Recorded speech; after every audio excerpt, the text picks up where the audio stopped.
All right, so we'll call the meeting to order. Does anybody have any disclosure? The general nature thereof. Declare it. All right, seeing no one.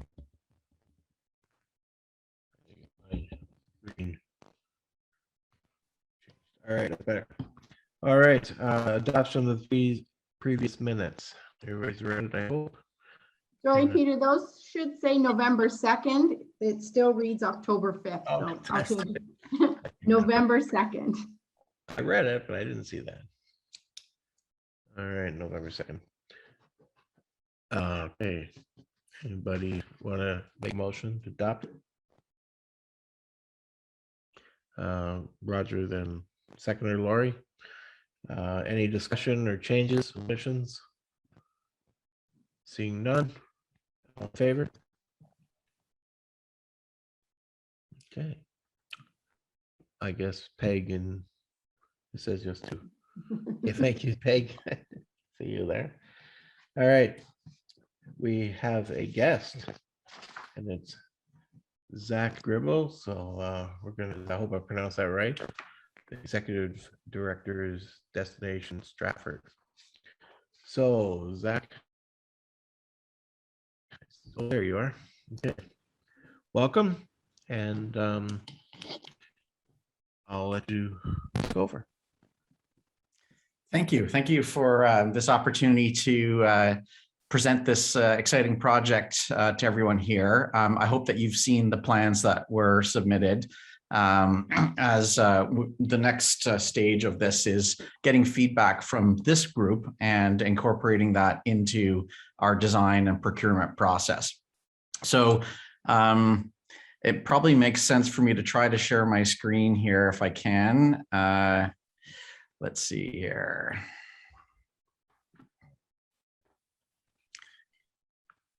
All right, share. Okay, so hopefully everyone can see this. Again, you should have received this in advance, but the existing Boathouse public washroom and tourism kiosk off of York Street along the Avon River is a seasonal washroom with a limited facility that is badly in need of updating. It's also a huge opportunity while we update this to truly make it an accessible space. So this is the existing setup, and this is the proposed design, which was submitted for feedback. So we wanted a fully accessible washroom in the men's and women's areas, but we also wanted to really try for more and create a universal washroom, which does require a considerable amount of space. And this would really make this future-proof as much as we can right now. So you'll see we've gotten rid of all of the tourism kiosk function and turned the entire main level of the structure into a public washroom. Some of the features are touchless door entries, but the real focus here is the universal washroom. With that, I'd love to sort of entertain any questions or concerns from this group so I can bring that back to the architect and design meeting. You might have a question of how we're paying for this. We were successful in obtaining a grant in order to update this. And we're quite excited from not only from a civic and community perspective of adding this to our roster of public washrooms, but also that this will be year-round facility. Right now it's seasonal from May to October.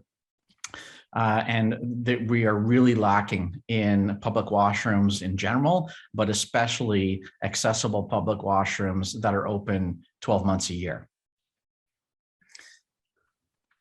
Yeah, I fully agree. That's really a need. So any comments from anybody off the top of?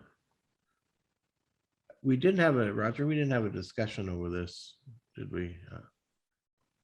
Yeah, maybe I missed something, but I have not seen those plans until this moment, so I haven't had a chance to review it and won't have much positive, or not positive, but constructive feedback without looking at it for a Yeah, little bit.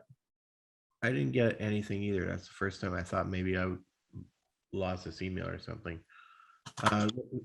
Zach, was it given to sent out to the committee or which person? Well, this is the first time I'm renovating a public washroom or project managing it. So I submitted it to through the city and to the committee for this meeting. So I don't know, but certainly I can make sure it's distributed to everyone and give time for review and feedback. So it was my assumption, and I apologize if I missed something, but that it would be shared in advance so this group could have some meaningful feedback. I will mention that from a timeline perspective, we're trying to be very ambitious. This area will be very busy come summer from regular community usage and through tourism. So we're doing our best to get this project underway as soon as possible. I'm looking mostly at Casey here, and I don't know if it's possible, and I don't know if Tatiana is back on the call or not yet, to forward to everyone the plans. And then I would love to request, a review perhaps by email, or I'm not quite sure when the next meeting is and how long that would take to get feedback. But as I mentioned, its timeline is very, very tight. Zach, we have a subcommittee that reviews these things. So I don't know what city, you didn't receive that, Stan, did you? No. So I'll resend out what went to Tatiana, and I'll send the drawings out to the committee. okay, so Now we're right after the meeting. when do you need final confirmation on the plans? I mean, it's open at this point. This is the next stage, is to get feedback from this group. And then we go back to design, make any amendments, and then we go on to procurement. So right now, this is the phase that we're in. When do you need our feedback by? Give us a date, then we can set up a subcommittee plan together, and we can look at it. Honestly, as soon as possible. So I just asked the group if there's a possibility to meet earlier and get this turned around so we can get the drawings redone and incorporate feedback as quickly as possible. I don't have a set date, and I wouldn't want to throw one at you, but that's okay. So Roger and I are on a committee.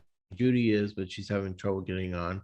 And Bonnie, Roger can set up a meeting, right, Roger? Yeah. And we can do it probably ASAP. Sure. Yeah. So I mean, at a glance, it looks pretty good. So I don't think there's gonna be any problems, but I don't want to do it without taking more detailed look at it. So Roger? Yeah, Zach, I wonder if your designer had a chance to review the facilities accessibility. Sorry, I forget what the manual acronym is, but there's a manual for accessible design in the city. And since this is a city-owned property, I believe that it would be that the manual would have to apply to the design. Yes, thanks for the question. So we did supply the FADS document together with the plans, fully completed. Good. Great. All right, that's good. Diane? Just as an aside, where's the tourism kiosk going? The tourism kiosk will no longer exist. So we're having the bulk of our tourism happen through our main office, which is on Downey Street across from City Hall. And we took a look at how we are growing as an organization, and we felt that this community civic visitor usage of a year-round public washroom was much more valuable than having a seasonal kiosk in place. Thank you. Okay, I have a question. As far as the grant, where'd you get the grant from? Do you mind? So I'm allowed to announce that I have the grant. I'm not allowed to announce where it's from at this point. I hope to have that permission soon. And as soon as that does happen, there will be a joint press release with the granting body and Destination Stratford and the city. But unfortunately, that's not, the timeline of that is not in my control. So I have another follow-up. So is that grant available to reapply for maybe another washroom downtown somewhere else, which needs to be made accessible all year round? Because it is a problem downtown. The Boathouse is a little bit, it's not in the most accessible spot for wheelchairs, but it is good. I'm in favor of it. But I think there needs to be a better one downtown all year round. I wondered if there's any other grants that somebody else can apply for a grant, or you can apply for another one. Well, as I'm sure you're aware, there's a lot of one-time economic recovery grants that are out there from the pandemic. This one in particular was specific to outdoor dining and the Boathouse public washroom project. It was specific to this location. And it's also in support of al fresco and other outdoor dining in the immediate region and the park system. Are there other opportunities for granting for public washroom improvement? I suspect so, and I'm keeping an eye on those as well. And there are others as well within the city that are taking a look at what grant opportunities exist for 2022. This one was particular for this year. And it extends into next year, which is also why we're in a bit of a rush, because there's a window where we can do our construction. Okay. So Roger, we will arrange a meeting and we'll try and do it as quick as possible and get back to you as quick as possible. Any other questions regarding? I do have another question for you, Zach, so I don't want you to run away. But anybody other questions on the Boathouse washroom? Okay, seeing none, let me ask my question. A few years ago, we had a request to the committee to do help with the website become accessible and provide a checklist to the businesses to be able to have on your website places people with disabilities can access that are accessible to them. Project fell apart, put a lot of work into checklists and sent it to businesses. And when it came down to it, then they wanted me to put it on the website, and I don't do that. Is there any, because I just checked this morning, the website again, I don't think it's AODA compliant yet. Very difficult to, I typed in accessibility, it said no search results. There needs to be something available for tourists with disabilities, because it is a major problem. And most cities that have, especially tourist cities, have easy access to find out. For instance, we just checked out a hotel, Roger and I, that, wow, it's so accessible, yet when people go on your website, they wouldn't find it. Is there any possibility, because it would improve many things for people with disabilities? We do have a lot of people in the States have a lot of money that they can access, they're disabled. Any comments on that? I very much appreciate the question, and we do have an accessibility feature on the site. It's not full compliance, but we are doing this as at least a intermediary step towards looking at that. It's a challenging balance to go for full compliance, but have certain elements on our site. Most frustrating of which is a lot of interactive maps that we use within our site in order to get compliance. But we have taken proactive steps. You'll notice in the bottom left corner of every page throughout the site, there is an accessibility icon, which actually is pretty powerful in terms of approaching it. So that is something that we are continuing to investigate and look into. But usually it will be a sort of a third-party plugin, if you will, for the website that can be toggled off and on in order to reach that compliance. But as far as someone that's a tourist who wants to visit Stratford, to go to Tourist Stratford, type that in, looking for some accommodation or some information regarding accessibility in Stratford, accommodations for businesses, for restaurants, for hotels. Yes. There's nothing available on it, right? Did I miss, or did I not get it, or what? Right. So I see two sort of separate objectives here, and one of them is for making the site as compliant as we can, but also to include information where there are accessible businesses and accommodations within the city. And I am more than happy to go take that information back to my team and add that information onto, for example, our maps. And we have accommodation maps and restaurant maps, and we can work with our tourism partners and businesses to highlight and indicate which ones are accessible and what the accessibility is at those locations, and consolidate that information. Yeah, see, businesses downtown and everywhere were giving actual checklists that were put together by Michelle Good and myself, and they were good, detailed, but the problem is they were filled out and didn't go anywhere. So maybe I can, since I have the background on that, and you were an executive director at the time, maybe we can discuss that off and privately or away from this committee meeting, and we could talk about getting it becoming actually a place where people can visit and find out what's accessible. Is that agreeable with that? Yeah, I'd welcome that opportunity. And for example, for Lights on Stratford, which we're quite busy getting ready for, we've listed which of the areas are accessible. If there are things like stairs involved, Tom Patterson Island Bridge is a big issue, and making that very clear in terms of setting the stage for the experience, what can be enjoyed in terms of accessible, and what needs to be enjoyed from a distance. And so we're trying to bring that into our tourism conversation and communication. And I welcome any input and feedback that would help us improve the visitstratford.ca website. Yeah, because I couldn't find anything at all when I went to your website. Anybody else tried the website? Okay, so maybe I need to work with you on that, because I couldn't find anything, and if I can't find it, it'll probably be hard for others to find it as well. Sure. Well, I want to help you improve that area. All right, anything else for Zach from anybody? All right, well, thanks for coming out. Appreciate it, Zach, and I look forward to working with you, and I'll give you a call at your office sometime.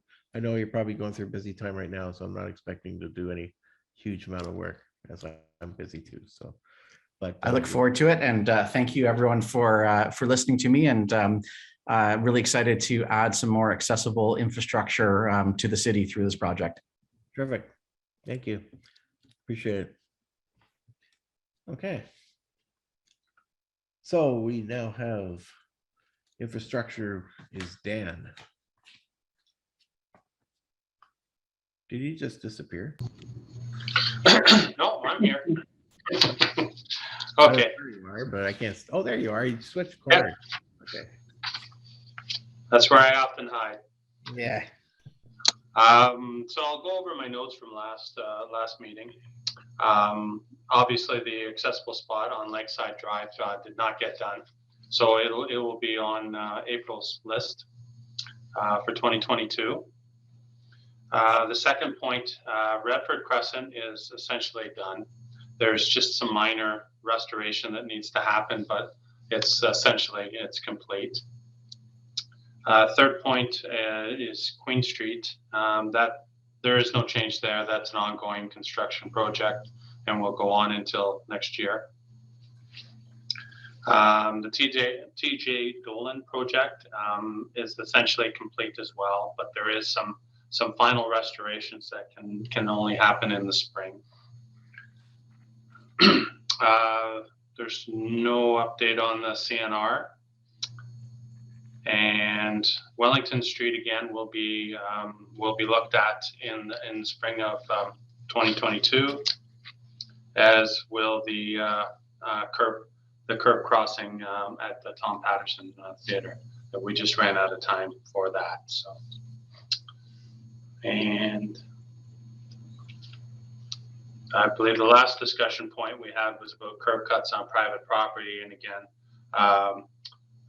that's up to the individual property to either want to do or not to do that. We really have no say on such matters. I know Mike's been successful working with, private property owners and getting some accessible enhancements there, and that's great. Thanks for doing that, Mike.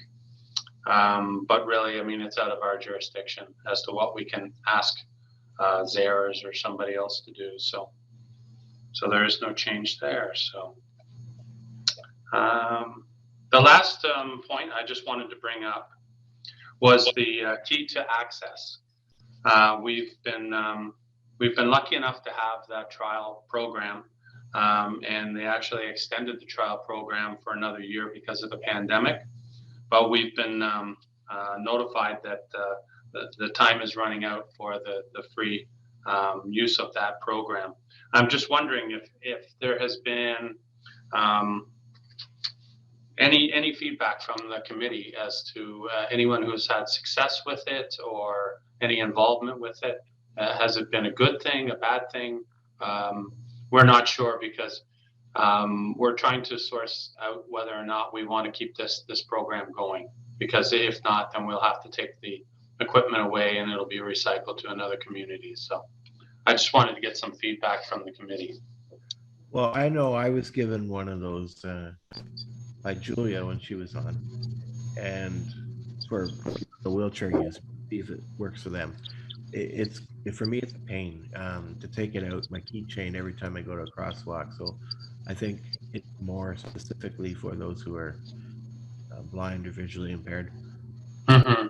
So I would not recommend it for wheelchairs because it's not too awkward. Mm-hmm. Having said that, I don't know if Julie gave it to anybody else on the committee because we don't have anybody on the committee now has it. Okay, so I don't know if there was somebody before that she gave it, but I'm the only one I think that really tested it. Roger?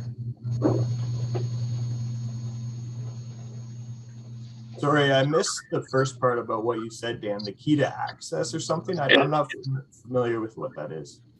It was a program for you could download an app or you had a key fob and you could access the crossing signals. And I can't remember offhand. I believe it was the Ontario Downey intersection that was being utilized, and I think it was the Waterloo one. I'm not entirely sure. We're trying to find that information as to which ones were set up. But you have a key fob or you use the app from your phone and you're able to access the button for pedestrian access to the crossing. So it was just giving another, if you couldn't reach the button, perhaps. I've also seen other communities where they'll use it and they actually have businesses downtown and you can actually use the fob to open a door to gain access to a store. So I don't know how well this thing got rolled out and whether or not there was opportunity for advancement of the program. But having said that, we're just trying to get feedback as to anyone's experiences with it. So I can continue on my experience. I think it would be good. I don't know if we had people that were testing outside. I remember after it was given to me and Julia was no longer working that I tried to call someone. I didn't know you were in charge or who was in charge. So I actually called directly to the access key. And I didn't get a call back or anything. So I thought maybe it's a dead project because there was no responses. Well, and what we're finding too is Nathan Bodema, the email was sent back, I think it was in October or November of this year. He actually answered back and still has not heard to this day back from them. So I don't know. And then if I went to actually download the app myself on my phone, and I have Norton antivirus, it didn't recognize the program. So I was kind of leery as to whether I even wanted to. So it may be something that isn't going to be successful and hasn't really caught on. Having said that, I just wanted to gauge what the experiences were from the committee. So I emailed them, I think, last year.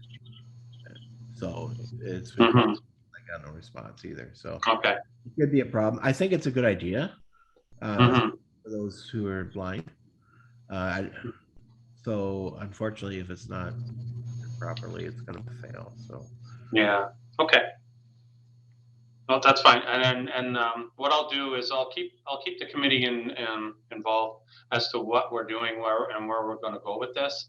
Like I said, Nathan's been reaching out, and even as early as yesterday, still trying to get some information back from the company about what's going on. So we'll keep you abreast of what's going on.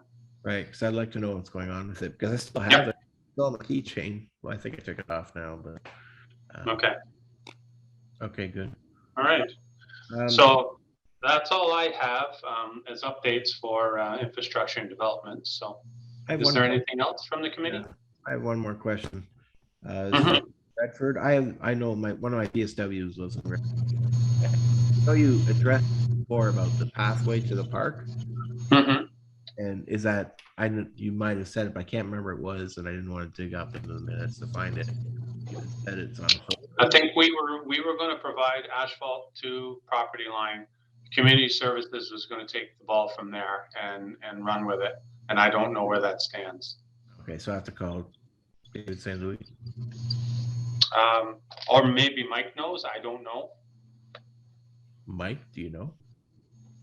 Do you know what we're talking about? Or possibly Quinn. I would think. I think Quinn would probably be the best to talk to about that. Yeah, I would have suggested Quinn too. Yeah. Okay. I'll touch base with him. Okay, that'd be great. Okay. Thanks. Lori? I just had a question. So I think it was last week or the week before on Downey Street by residents, the sidewalk was blocked off. I'm assuming there was going to be some work done there. It was in the evening when I saw it. So, and I don't know how long it was blocked for, but when I checked the website, there was nothing on the website about it, because I think there's a place on the website you can check to see if there's going to be construction or obstruction of pathways. Is there a certain amount of time when a place is blocked off that it gets posted, and sometimes when it's just maybe a few hours or a day or something that it doesn't get posted? Do you know? Whereabouts was this? It was on Downey. I think that's Downey, right? That by across from CIBC. Oh, okay. Okay. There was what, that wasn't something to do with the walkway, was it? The painting of the walkway? I don't think so. I think No. it was just I don't know why it was there. I don't know, maybe if there was a problem with the sidewalk, but I just noticed it wasn't posted. So I just think that if anybody has mobility issues and they've come down there, that would be sometimes a bit of a bear. what will happen is we get these applications to improve servicing. And I think the one on Downey that actually happened, it was near, I can't remember the name of the store, but they needed a water upgrade. So we had to actually close off a portion of that section in order to put a new water main in for the business. So Mike Bites is really good at putting those on social media. Sometimes they don't make the website, but social media is usually Twitter or Facebook. I think that's where they get advertised. Having said that, there are some times when there will be street permits issued by us for works that are happening. Like just the one that just happened recently was at the I'm thinking of tourism, where they had to reface the building with the brick and whatnot. So those things do pop up from time to time. And Mike, I send off emails to him, but sometimes some get missed. So, but yeah, we try to communicate as best we can. Okay, thanks.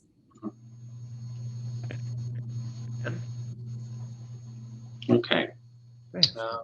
Thanks, Dan. Nothing else there? Okay, I guess So now we move on we're on to, to site plans now? yeah. Oh, Roger, did you have a? No, I just wanted to make sure we didn't lose you, that we could talk about this. No, right no, now I while know. you're- I'm Okay, I'm here thanks. for the site plans, so. Good. Yeah. Mhm. so Roger, we don't have anything on plans.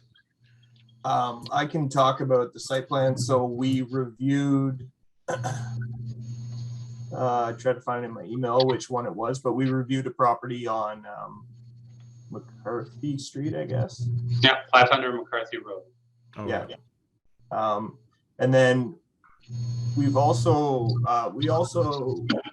Peter and I received an email from Taylor, and Dan, you were CC'd on that, just that you guys are looking at the process because it's probably likely, not Taylor's words, but my words, that an accessibility coordinator isn't hired within the next year, let's say. So therefore, we're trying to define how we can do these site plan subcommittees and reviews from our accessibility committee. And then I guess question is for Tatiana and Dan is, after the meeting last time, Bonnie forwarded the check sheet that they had been using from Julia. It was not a draft version. It was from the Accessibility Advisory Committee.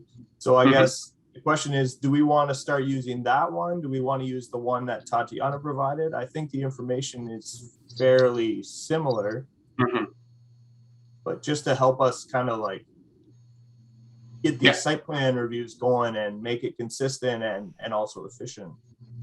And having looked at both, I mean, the one that Tatiana sent looks very involved. And like you said, the one that Bonnie sent seems to be, it ticks all the boxes, but it doesn't get too technical. So I'm thinking that we can have a look at that site plan as a model and maybe go forward with it, and then we can see how it goes. Okay. Yeah. Okay. So going forward, on our next meeting, are we going to have the checklist that we need to use? Well, yeah, what we can do is, what I'll do is when I do send out a site plan that needs to be reviewed, I'll also send out the checklist as well. And so everyone will have a copy of it, and then you can go through, make your notes on it. Then we'll reconvene on Zoom, and then we can go over any points, any things that may have been missed. And then we'll submit that to planning. So what ends up happening is the comments that you sent to me, like for instance, for 500 McCarthy, I sent them back to you, and I haven't heard back from the committee yet. So I'm assuming everything is fine. So I'm going to send those off to planning. So a lot of those things will be taken under advisement, won't necessarily change their mind as long as they're building to code. That's all we can ask them to do. But having said that, we urge them to look at enhancing accessibility wherever they can. Right. One of the things when we get feedback and you send it back to us, reviewing it, I can't remember all the details that we've spoken about because we discussed quite a bit, especially. So when I look at, I thought you did well, and I thought you got everything. That's why. Okay. No, that's fine. Even if you want to just send a quick email to me saying looks good, then I get a consensus from the committee. I'll send it forward.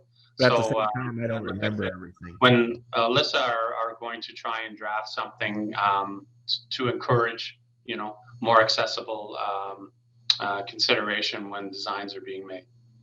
So you find it okay recording and listening at the time, or do we need to? Well, what I'm thinking is if you have the paper in front of you or the checklist, you can write your notes. You have your takeaways as well, right? So. Yeah, that would help. Be good. Okay. And we also record these meetings, so you can go back and you can review them you lost, why did I say Long time to record. that? They're pretty busy, so yeah. Oh, well, no, that's fine. Yeah. Roger, do you have something else you want to say? Yeah, I was just gonna say, Dan, for those last comments, I should have replied, so I'll make a point of replying to your summaries, and Yep. and then that would also Yeah. give anybody else a bit of a prompt if they see one of Yeah. their points was missing from your summary.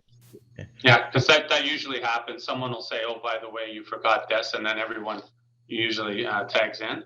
But Yeah. I didn't hear anything back, so I thought, "Wow, I did a good job."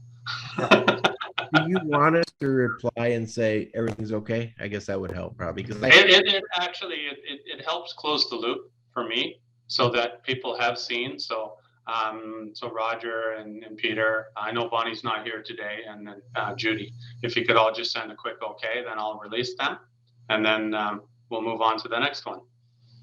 okay, sounds good. All right. Anything else for Dan?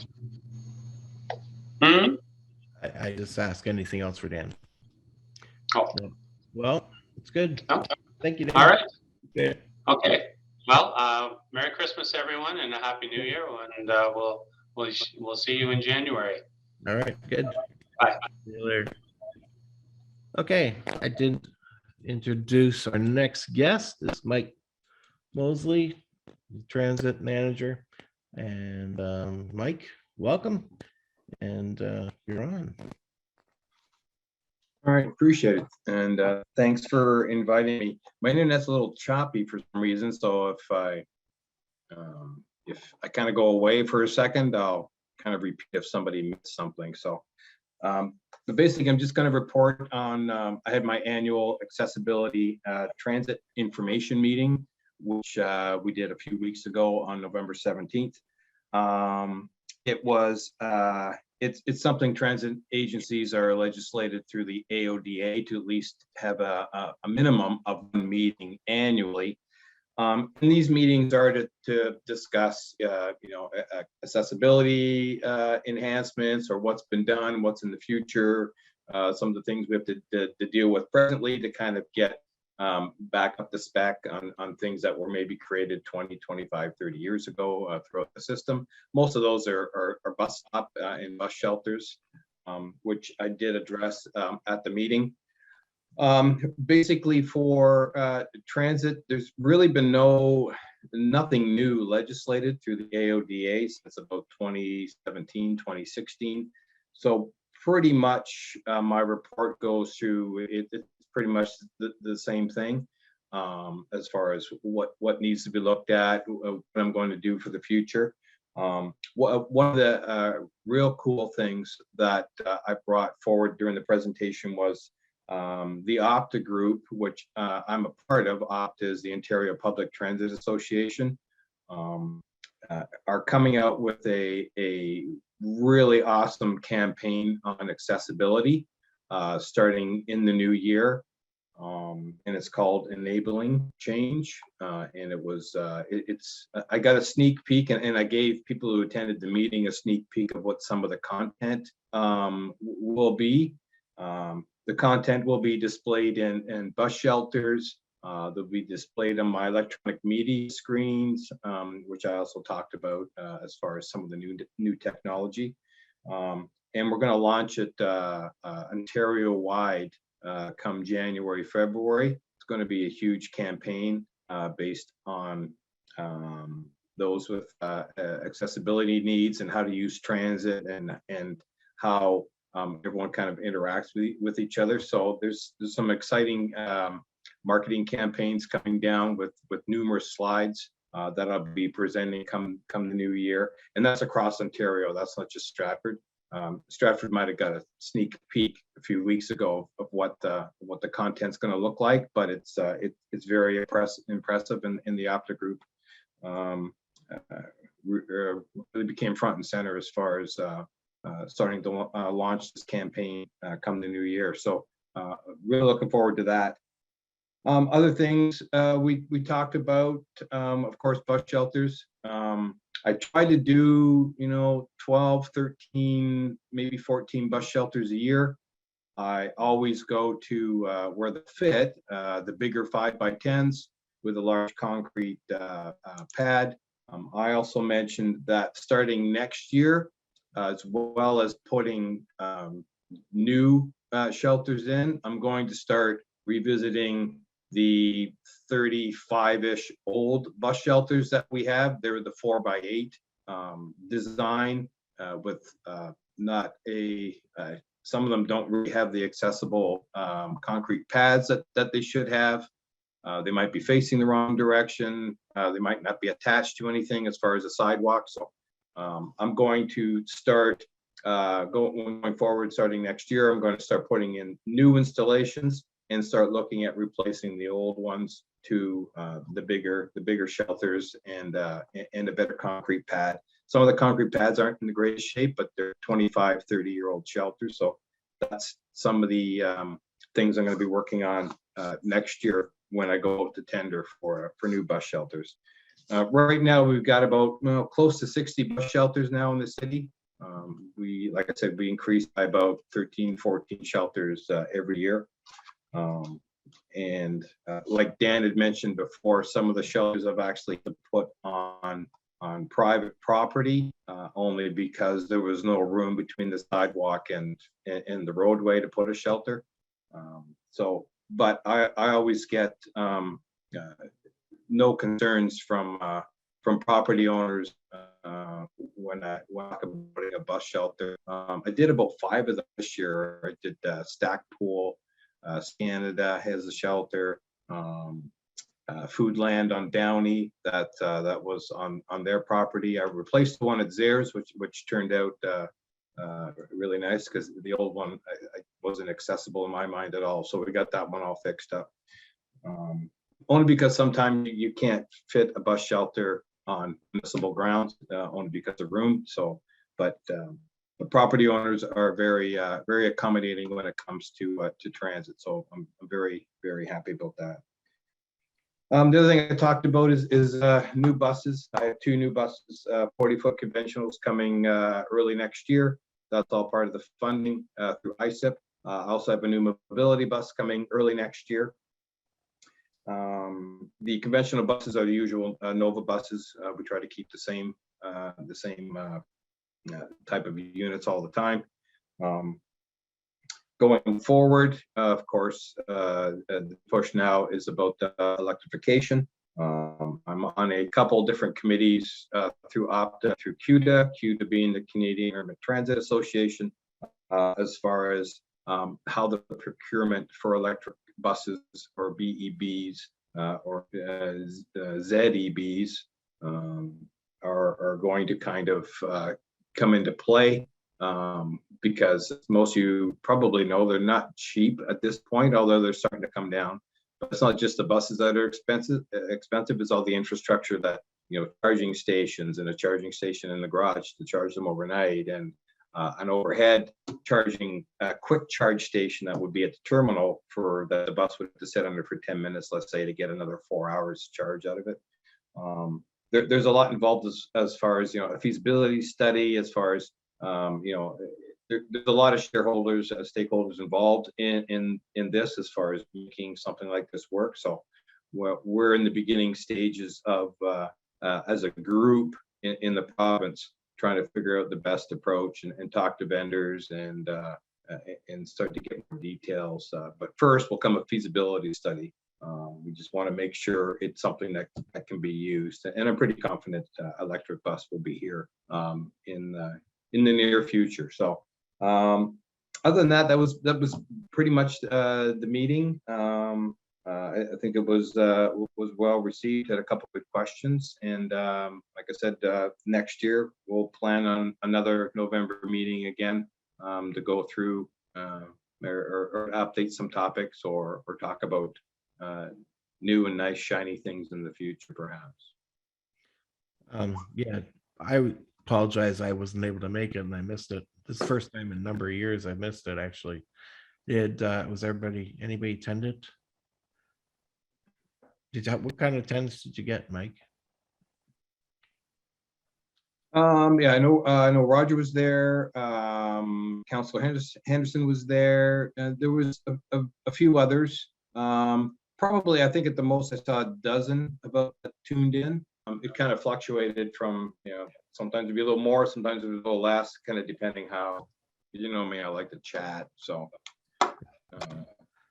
Excuse me, Peter? Yeah, Judy, go ahead. Oh, it's Judy. Nobody can see me waving my hand, but I had a question for Mike.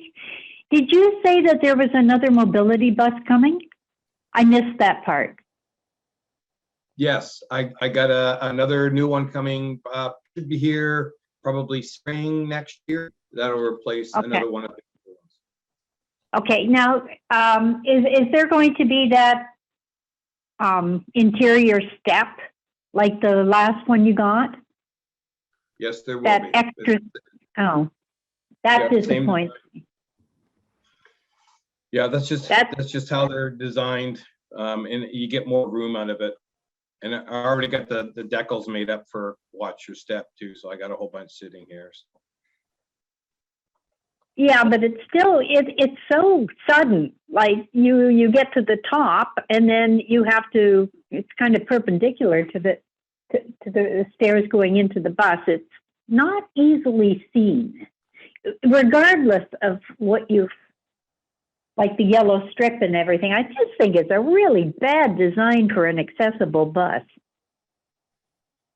Yeah, and that's why our staff make sure you get across that, and they'll help you in and make sure you're all comfy, cozy. So that's kind of the plus with the mobility staff is. Oh, the mobility staff, I don't fault them for anything. They're wonderful. But And they'll that make is sure a you get nasty. there safely. Pardon me? So they'll make sure you get where you need to go safely. Oh, yeah. Good It's still a job. nasty step. Be a possible way of not just making a little yellow strip, but a larger strip to indicate the rise. Yes, I already went through that when we did the spec, so there'll be some better signage. There's a little LED strip, and they're going to even try to make that even brighter, a little bit more higher wattage LED strip across the front where the step is. Actually, they're going to do that for all the steps, just to see if they can actually amp it up a bit so that it's a little bit lit better. Diane? Could you actually paint that step, part of that step? I think the rise. Yes, actually around where the LED light strip is, it is actually, there's yellow above and below it, but that's facing you. And I believe there's a touch of yellow at the very top, right above where we put the decal. It says "Watch Your Step." But we can definitely, that'll be part of the details to even paint it even more yellow, which is not a problem to do. That's what I was thinking, that if you could paint a wider strip of yellow at the top, that's a good visual cue for those of us with vision. Now, I don't use the steps anymore, but Right. it is a good visual cue. Yep, absolutely. And that's something that we can extend that yellow paint even further. That's Okay, not a problem. that would be great. Okay. Okay, anything else? For Mike? Thanks, Mike. You're welcome. Anything else for Mike? So we can view this on the city website, I'm sure, right, Mike? It So- is. It's recorded. I think it's on the Facebook. It's on Facebook, I believe. Casey, would that be correct? I think. I'm not really sure, but I can find out from Mike Bites and I can send everybody either the link or where you can find it. I Yeah. think it is on the Facebook though. I think it is too, because we recorded it to Facebook. Tatiana? Future, it's uploaded to the accessibility webpage. So you can just go there, go under accessible transit, and they'll see the video right there. Yeah, and I've taken a look at the webpage, by the way, lately, the city webpage, and it's tons of resources. It's so much better. So kudos. Yeah, to we them. just did a huge update on the transit. I put in the stops, the stop IDs. The stop IDs have been very popular when we put those in a year ago.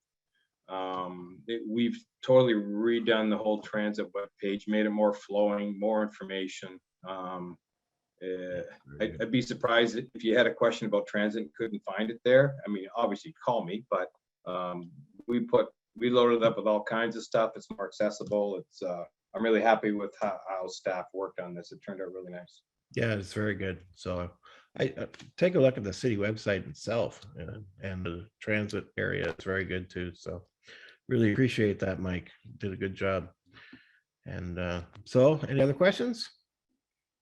Well, thank you, Mike. Appreciate it again. And always look forward to seeing you. Are you going to stick around, or you're welcome to do that? Yep, I just might do some work in the background, but no, thanks for having me. Anytime you need me to speak on a topic, I'm always here. Okay, great. Thank you. Thanks, Mike. You're welcome.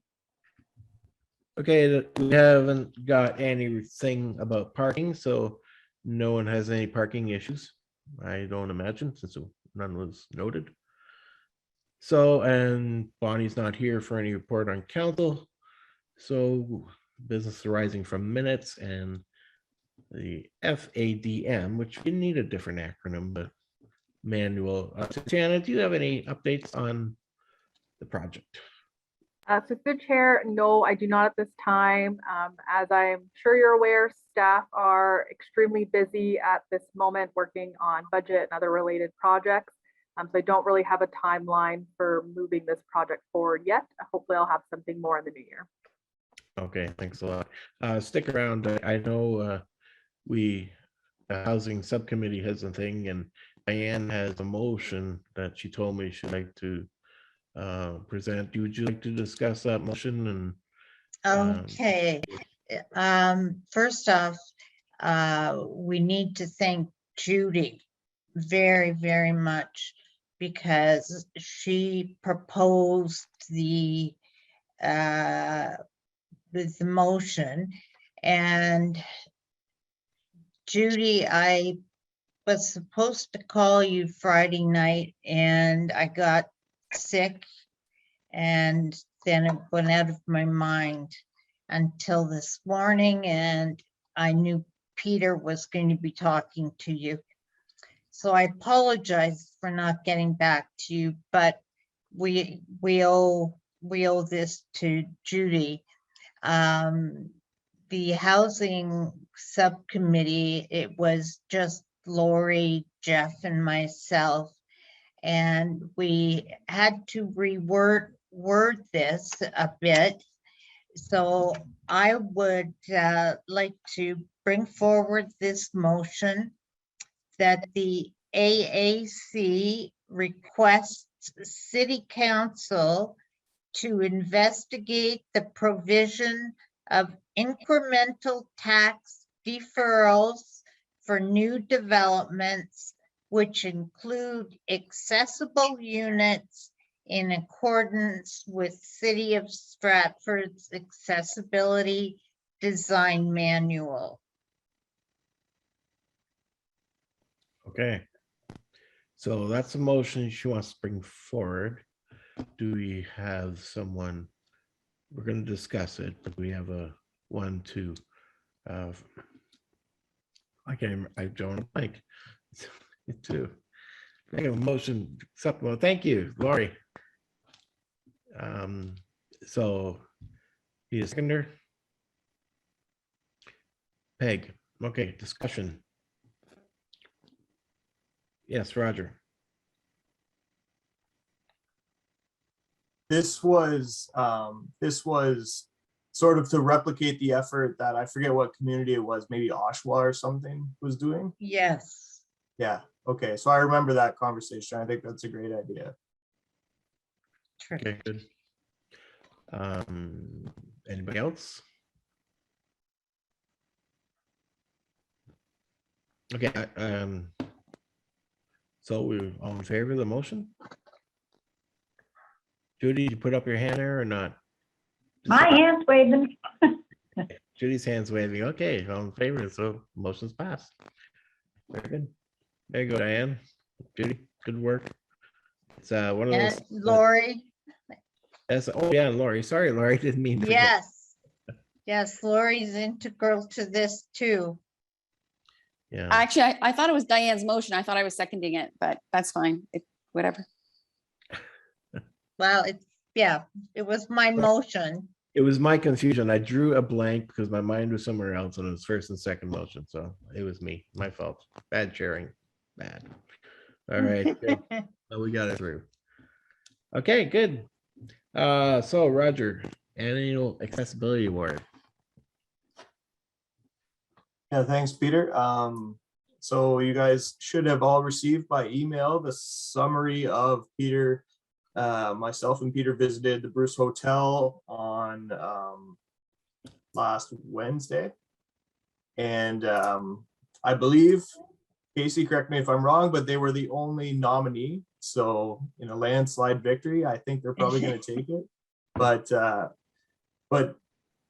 if you read through the PDF that I sent, and if you've been to the Bruce, like this place is next level, and it's really it's a great opportunity, even though they didn't have any competition for this award, which is kind of good for the competition, because if they were against anyone, it would be hard to not pick the Bruce Hotel for all their efforts.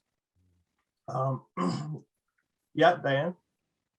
I want to add that the theater that they had in the summer, they made that accessible too.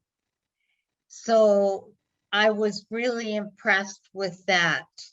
I had no problems. I was there a couple of times, no problems with my wheelchair getting around, getting into the little theater, the placement of the location of where I could sit.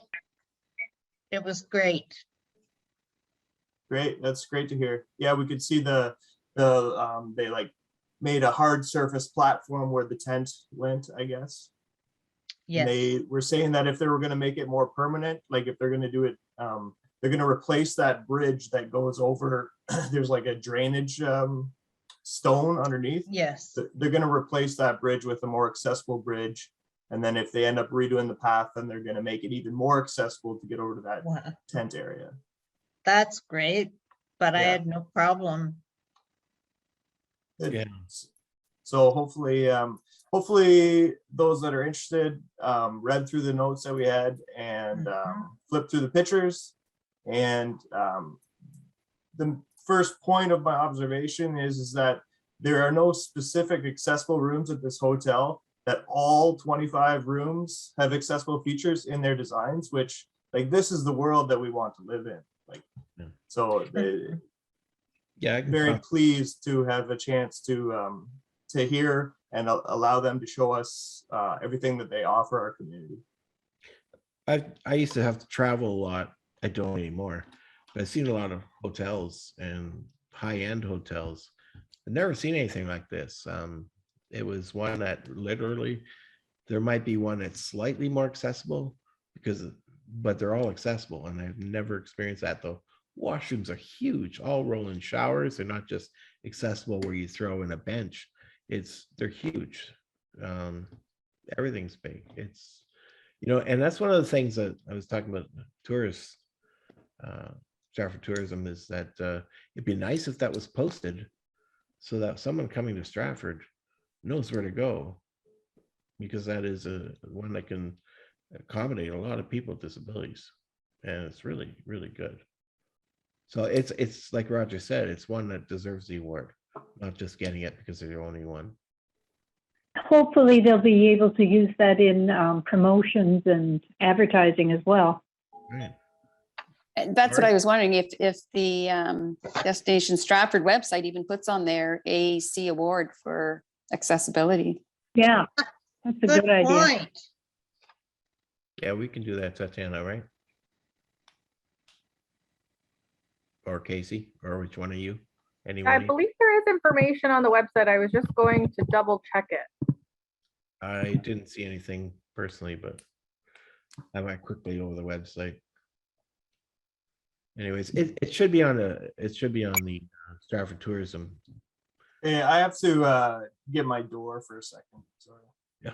Okay. Okay, so hopefully Stratford can have a destination site on the tourism to have listings of all accessible places. That was the intention 4 years ago, and it fell flat on its face for a number of reasons.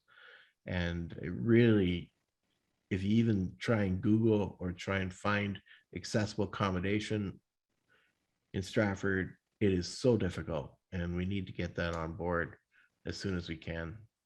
So I might talk to Zach, and as I already said, but if any, Tatiana, you have any recommendations other than that? Because I found it was a conflict between the city and Stratford Tourism Alliance when I tried to do the Stratford Tourism Alliance work and help them at that time. And I'm saying at that time because there's different city staff. Julia was the coordinator of what we were doing before. She was ill, she got shingles, and I had to try and do it. And Michelle got busy, she wasn't able to complete it. But there was a lot of questions by businesses. All of a sudden, Stratford Alliance Tourism Alliance wanted to throw all that responsibility on me. And I told them, I don't work for you. I can't do all that work. So we need some coordinated effort between city, Destination Stratford, as well as this committee to get some sort of website for people outside of Stratford who are visiting, that they get the information they need to accommodate them in a hotel, restaurant, something. We don't have that, and other tourist areas do. And I think this is really important if we want to promote Stratford as an accessible city. And I think we've done a lot of work in the city, and a lot of things are accessible. It's no one's aware of it. Roger first, then Diane. Sorry, I had to be excused there. So we can get back to the accessibility award, and Casey, maybe you can guide us a bit.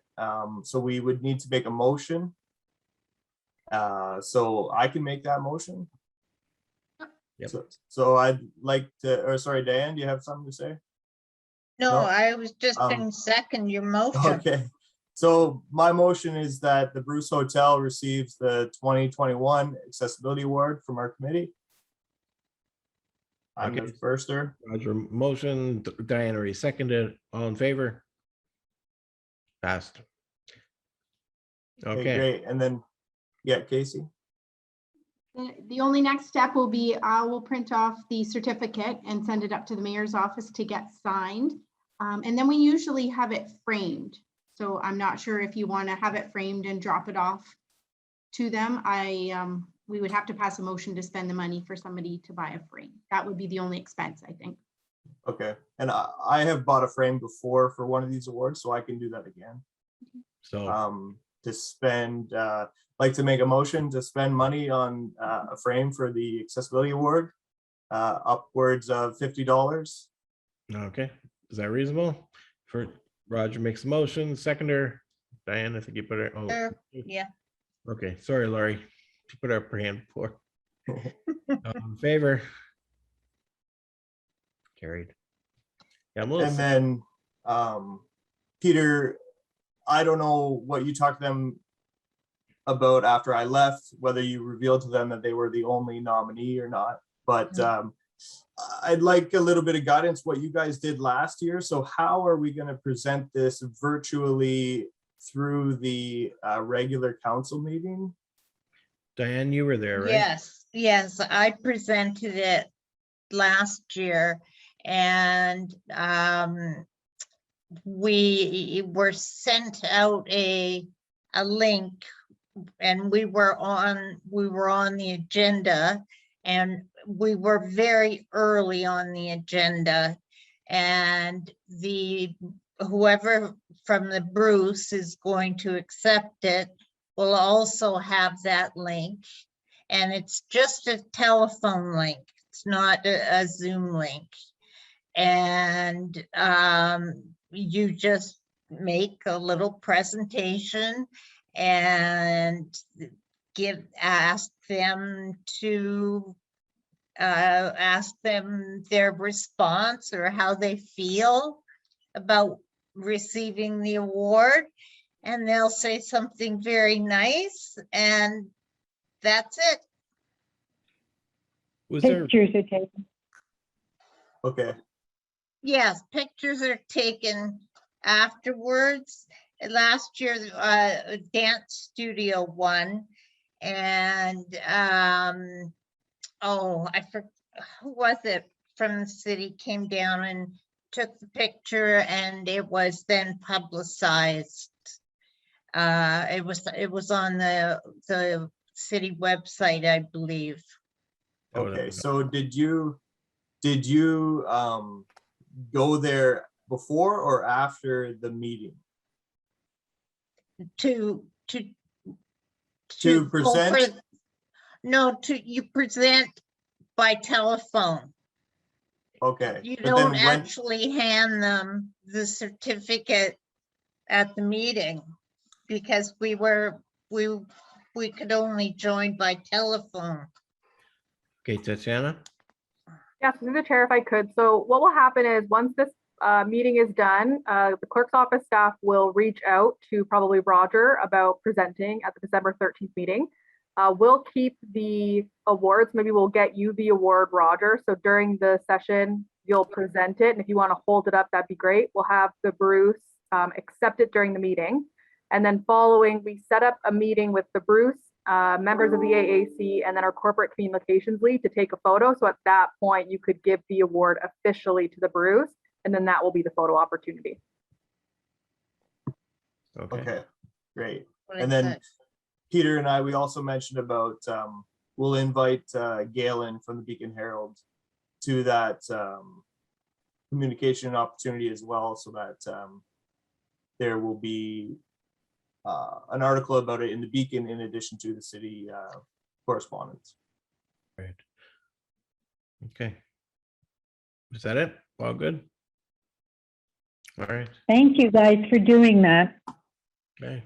Yeah. That was it was written up really well, and it was great to see photographs of the interior. Like, I've been in the Bruce, but I haven't been in any of the rooms. Did you saw a photograph of the exercise bike at all, or? Yeah, I showed, that was the last photo. I got one. yeah, and the pool, that was cool. Yeah, it was really good. It was exceptional. Actually, I have a question about that. Was there a lift to put people into the water? We talked about that, and they said they wondered, and those lifts are very expensive and they're not utilized much at all, as far as my experience of talking to people, hotel rooms. However, they do have a place, if you transfer, you put your cushion on the transfer platform that they have beside the pool and actually get in, and that would probably be satisfying to most people. Most hotels do not have that lift. It's rehab centers that like to have that lift because you don't really use it often, and would be just rusting. It just would not be a good investment. So they asked about it. They were willing to do it, or they were semi-willing to do it, but really want to do it. And I didn't think they should. Right, Roger? You got that impression? Yeah, they said instead of doing the lift, they did a transfer wall around the pool and the spa. So that's another form of accessibility that many people could make use of the transfer wall to aid getting in and out of the pool. Yeah, it's good. Interesting. I've never seen anything like that. Yeah. Any other comments? Okay, terrific. New business. There is no new business that I know of. So anything else, Roger? I have a question for Tatiana about the FADM, the manual. It's not available anywhere. It's only available from the clerk's office. And will that change once you do the press release? So we have this golden egg that we're just keeping to ourselves. So through the chair, unfortunately, the actual document has some accessibility related issues, and the city is required that anything that's ours that we post on our website has to be fully accessible. So that's why it's not on their website. However, anyone can send us an email or give us a call and we'll provide them with a copy. The document was created with the software from a consultant, and unfortunately, we no longer have access to it. So I'm unable to remediate some of the accessibility challenges with it at this time. Oh, okay. Okay, then I have a question. So if we're going to release it and do this workshop, how do we tell the architects you can access this? So they can email us and we'll email them a copy, or they can come in and we can give them a copy. We just can't post it to the website at this time. At this time, so is there future that we could? If the manual changes and the way it's been created is amended so it's fully accessible, then yes. But unfortunately, it does not meet the WAG 2.0 standards that we are required to be compliant with. Okay, Roger? Then that makes sense. Then could we add something to the website that's like even easier, like just request a copy or something? I think that all it says so far is that it's available at the clerk's office. Maybe there's an email address attached to that, but just can we make it as easy as possible for you guys to just know that somebody's interested and then provide it to them? For sure, and I've asked staff when they're talking to developers and architects to also let them know that they can request a copy as well. Sure. And then Peter, just another point about the manual is, so I could find it in the accessibility page of our website where it talks about it, of the city website. Would it be a good idea to also have it on where you're applying for a permit? Asking me or Tatiana? I'm asking Tatiana, sorry. Through the chair, clerk's office doesn't manage that page, but we could certainly ask staff if they're able to add a section about requesting a copy of the facility accessibility design manual and indicating what it is. Are there a large amount of, Tatiana, are there a large amount of areas that are, you talk about accessibility and what it lacks in order to meet the standards of WAG? What areas are we talking about? Because when we went through this manual over and over and over since 2018, that was the date on it, which so was 2017. It's a manual that will need to be updated on a regular basis because the AODA changes. They always make amendments.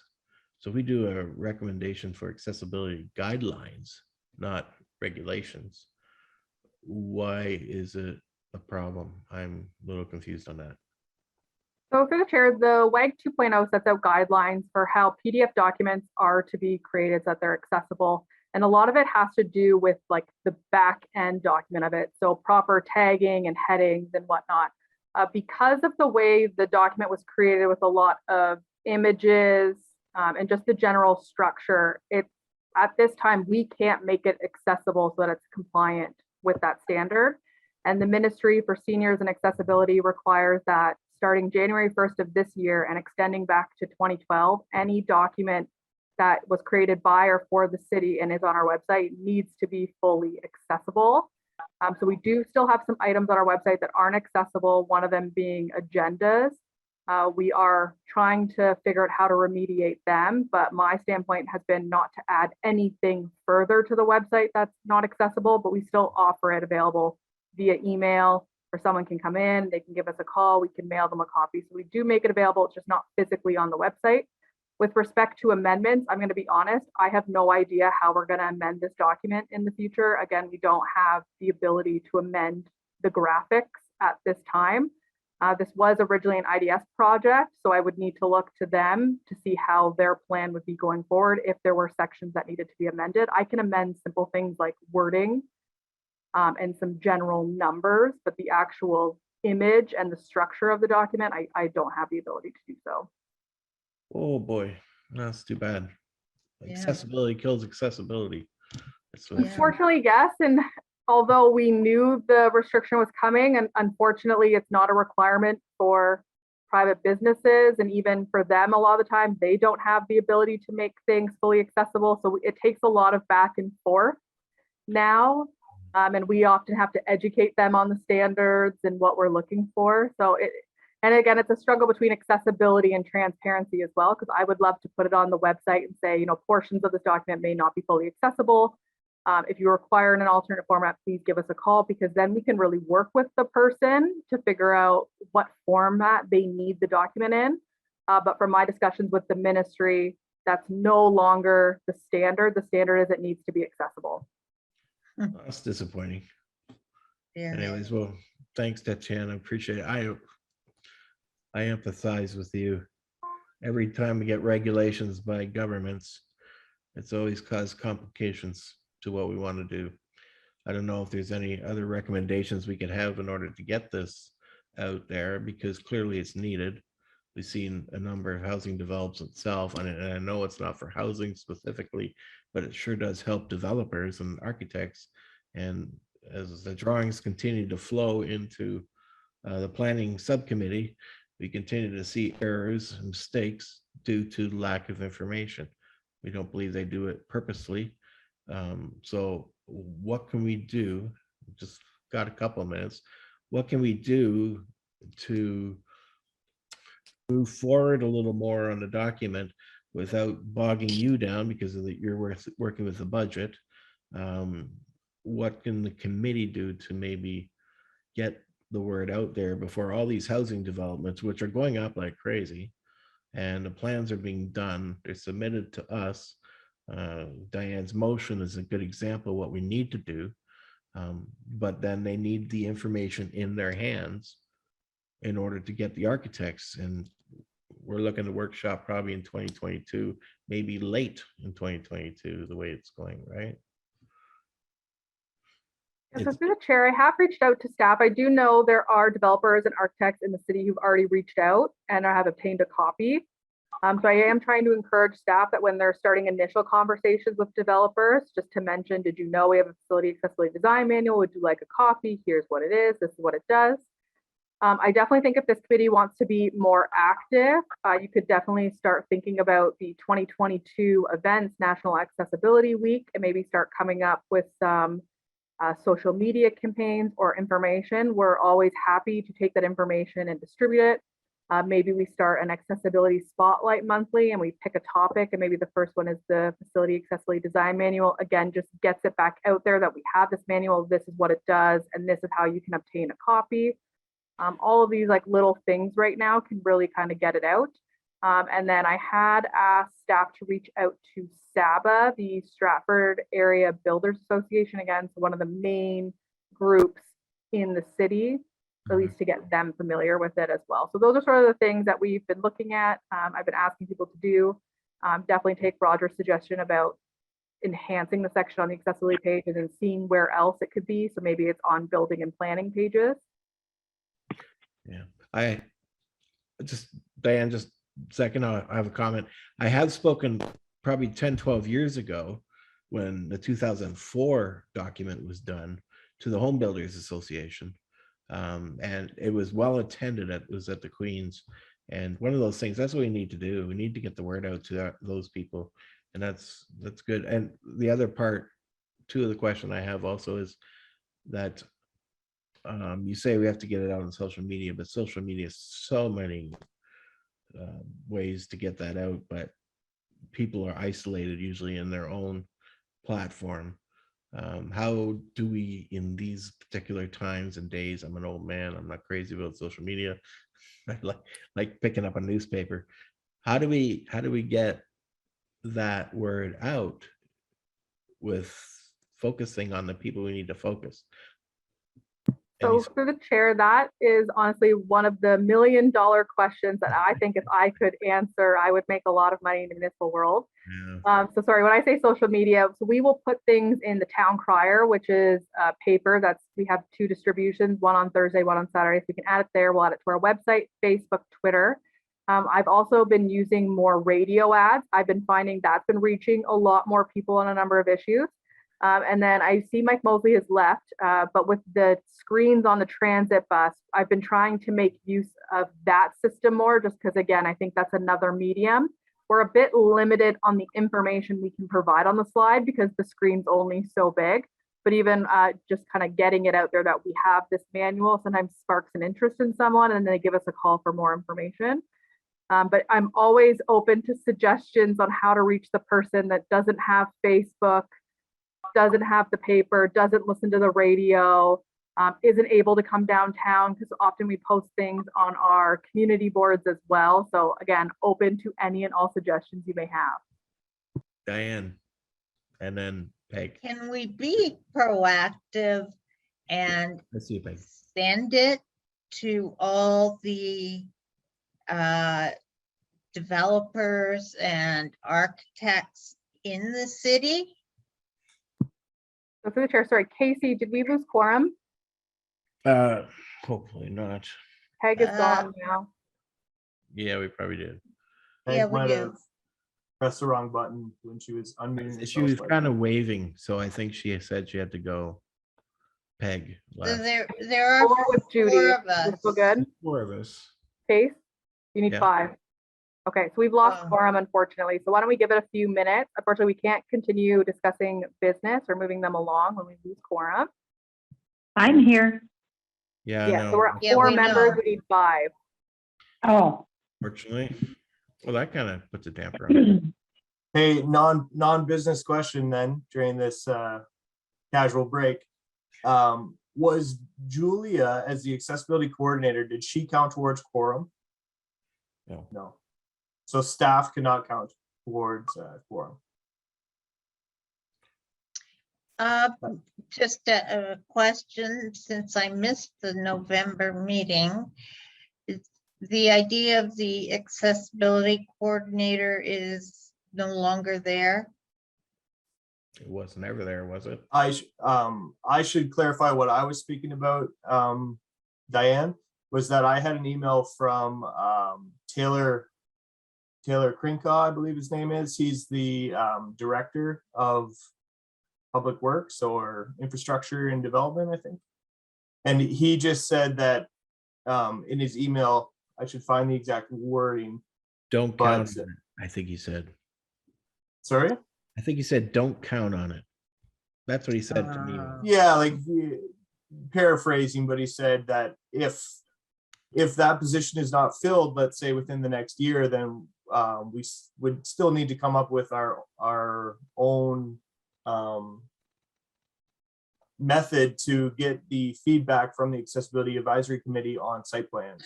And that's using people like Dan Sykes and Alyssa Bridge, I believe her last name is, was attending as the manager of planning. So Okay. It's definitely difficult without that. And I've been pretty adamant that we need a coordinator. We need something, or even a part-time position of someone. But I guess we can't discuss that, right? Because anyways, just small talk. Taylor said, in consideration that the position may not be filled. So yeah, just preparing for that situation, which is the current situation. Okay. Well, we don't have quorum. So Casey, what's the procedure? Can we even dismiss the meeting? We need to end the meeting. Tatiana, can we still pass a motion to adjourn or do we just leave it? So typically the procedure bylaw requires that we wait 15 minutes or until quorum's reached. If not, then we can adjourn. What do we talk about then? We can't talk about anything. Nothing. How's your day going, Tatiana? Lovely. Thank you. How's your day? Just terrific. I don't think this has ever happened. on the Zoom. I've never anyway. seen it this late. Normally, it usually happens at the beginning where you don't reach quorum to even start Yeah. the meeting. So typically you wait 15 minutes, then you just adjourn because there was no quorum. Well, she put her hand. Oh, I have something I can say. I'm writing an article regarding accessible housing for the Lawyers Daily. Amazing. So my deadline is tomorrow morning.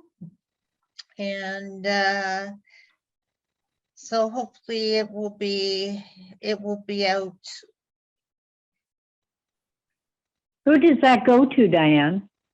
Obviously go- lawyers, but I mean, It goes to how wide? lawyers, but it goes to MPPs, it goes to MPs, goes to senior bureaucrats. It should be going to somebody in each municipality office.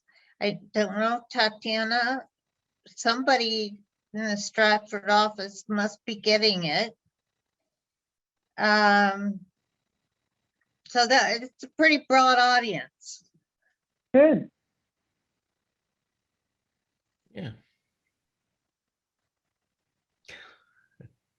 That's good. When's it come out? Well, it comes out daily, so I'm hoping it'll be in Fridays. Every Fridays single and day? Mondays. Yeah, Is it like, it's an online publication. okay, online, that's what it is grasping for. It used to be called the Lawyers Weekly back in the day when we were all magazines. And but now it's the Lawyers Daily, and lawyers love, usually only lawyers write for it. So I'm honored to be writing for it. They don't pay you though, which is a problem. But usually lawyers love seeing their name and byline. So they have no problem getting lawyers to write on this motion or that motion or decision. You know how it goes. Okay, so how long do we have to sit here staring at each other? I'm not staring at everything. We left at 5 too, so it's been 7 minutes. Oh, it's been 7 minutes? It's amazing when we don't talk, though. The time goes slower.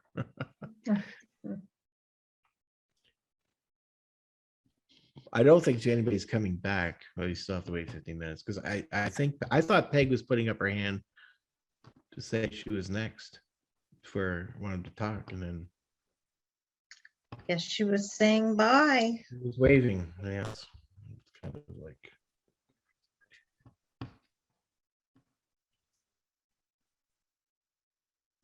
Well.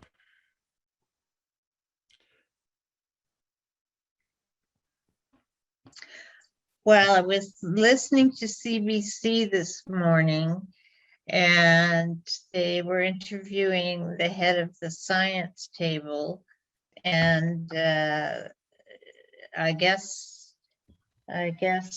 Ford speaking at 1:30, but he said this head of the science table had planned to travel over Christmas, and he said he thinks all travel plans should be canceled. And just kept to a small Christmas like last year. Who was speaking? The head of the Ontario Science Table Yeah. recommends things to Well, the I'm not government. surprised. Apparently there could be like 30 cases of this new one in London. Yes, I heard that. Omicron or whatever. I can't remember the name of it. Omicron, isn't it? Omicron, the new, something like that. Yeah, the new variant.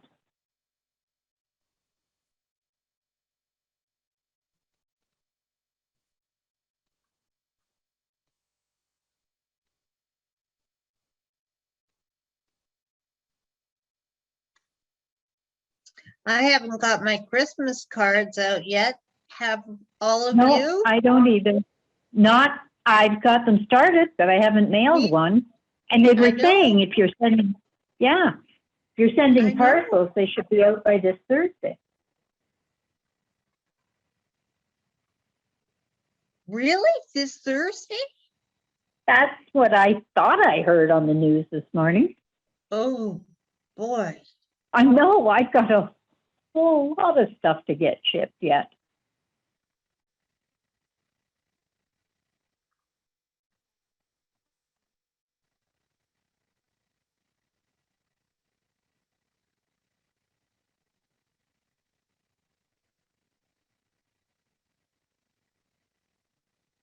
Actually, I could be writing my Christmas cards as I sit here. I know. Hello? Is anybody left? I'm here. We're just, Peter, you, yeah, I'm Yeah, here. we're here. I'm here. We're just doing other things while we're waiting. Yeah. Well, I heard my So teach cell everybody. phone go off.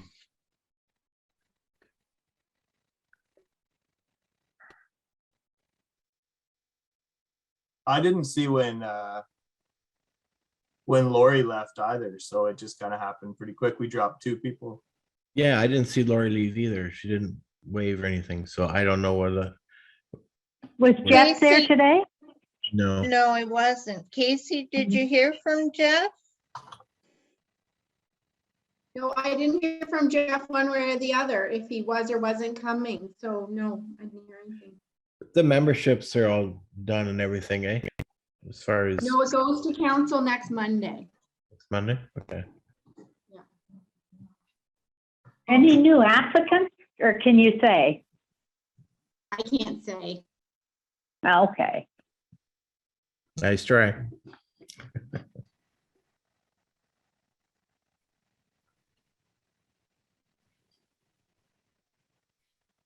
So Judy, how did you eventually get on? I'm on my phone. I know you're on your phone. We can see that. It Oh, says a phone. Tatiana did it. She hooked me up and I just had to call a number. Is there, bring your laptop. Sit beside Casey. I do. I have got all my devices just littered around my table beside me. That's the And problem. it- You only need even- one. Even Tatiana couldn't make it work. Well, neither And then can it kept telling me that there was an error somewhere. I don't know. I just kept doing what I was told and nothing was happening. Oh, Peter, I know you'll be interested in this. I just got a petition from the MS Society. There's a petition going to the to Parliament about disability, being disabled and being close to poverty. People with disability, the added cost of being disabled increases the daily struggles. And 41% of people living in poverty in Canada have a disability. yeah. I signed it already. Not through So the you MS. signed it? But you It's- got it from spinal Oh. injury? I don't even remember, but also all a bunch of groups have been passing this around. So yeah, Okay. what they do, who knows? I don't know how much credibility put in online petitions, though. I don't think they do put near as much value in it if it's actually done that way. So it's one of those things that there's been petitions for the David Onley report that's supposed to go for the ODA, and that's like 4 years ago. I mean, it just I know. doesn't. Well, yeah, it was 19. And I mean, I was just emailing David Onley Mhm. and Yeah, I went to it. he's not well. Oh, he isn't? No, he's requiring, he has to do adaptations to his bungalow now. He's having seizures, Oh dear. daily PSWs. Yeah, he's not well. And he had surgery last time I spoke to him. Hmm. And so he's in a bit of rough shape too. That's bad. Yes. Are we done? Yeah, it's been 15. You can go ahead and adjourn if you want. Okay. We're adjourned. No motion necessary, right? Yeah, we can still do a motion. Okay. Make motion to adjourn. Diane, seconder. Roger. I just named you anyways before you even put up your hand. I can't see Judy. All right. All in favor? I'm got my hand waving. Yeah. You're waving now too. Okay. Passed. Thanks, Merry guys. Christmas.